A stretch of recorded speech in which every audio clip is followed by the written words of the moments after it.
Ito ang tanong ko Candidate number 8. Ito ang tanong ko sa'yo.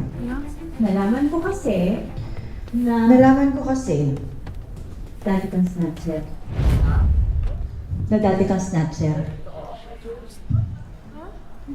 Ano ngayon? Labas-pasok ka nga sa kulungan, di ba? Labas-pasok ako sa kulungan. Ngayon, ano sa palagay mo? Ano sa palagay mo? Ang karapatan mo Ang karapatan mo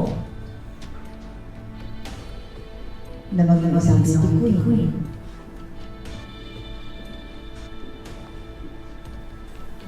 Kung dati ka namang kriminal.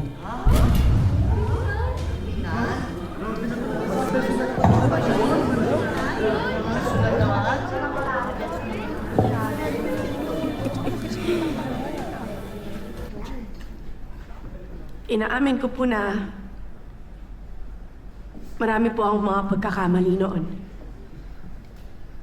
Inaamin ko po na pero sa totoo lang po, pagkakamali noon.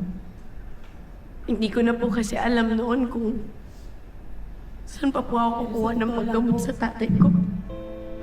Hindi ko na po kasi alam. Kaya napilitan po akong gumawa ng mali. Saan pa po ako kukuha ng totoo po yun. Sa tatay ko. At kahit po gusto ko pong kumuha ng disenteng trabaho, mahirap po maging mahirap dito sa bansa natin eh. Dahil kahit po gusto ko pong kumuha ng disenteng trabaho, ang dami pong mga requirements. Mahirap po maging mahirap dito. At sa totoo lang po, napakahirap po kapag wala kang natapos. Katulad ko po. At sa totoo lang kahit na maging sales lady nga po eh. Kailangan meron kang mga leasing personality, college graduate, tsaka po mga valid ID kung ano-ano pa pong mga hinihingi nila na mahirap pong ibigay dahil po dito sa bansa po natin kung gusto niyo po ng valid ID, kailangan niyo pa po mag-present po ng isa pa pong valid ID. Dahil po dito sa bansa po natin kung gusto niyo po ng minsan po mahirap talaga mag-present po ng isa pa pong valid ID. Kaya po minsan napipilitan po talaga yung mga taong kumapit sa patalim. Katulad ko po. Pero pinagbayaran ko na po yun. Tama kayo, Kapitana, nakulong nga po ako. Pero pinagbayaran ko na po. Pinagsisihan ko po lahat ng ginawa ko. Tama kayo. Pero nagbago na po ako.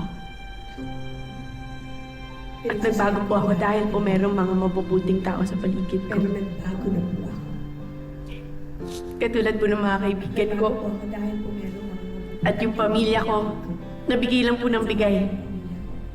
Na wala pong hinihingin kahit anong mga requirements. Napakaswerte ko sa inyo, salamat.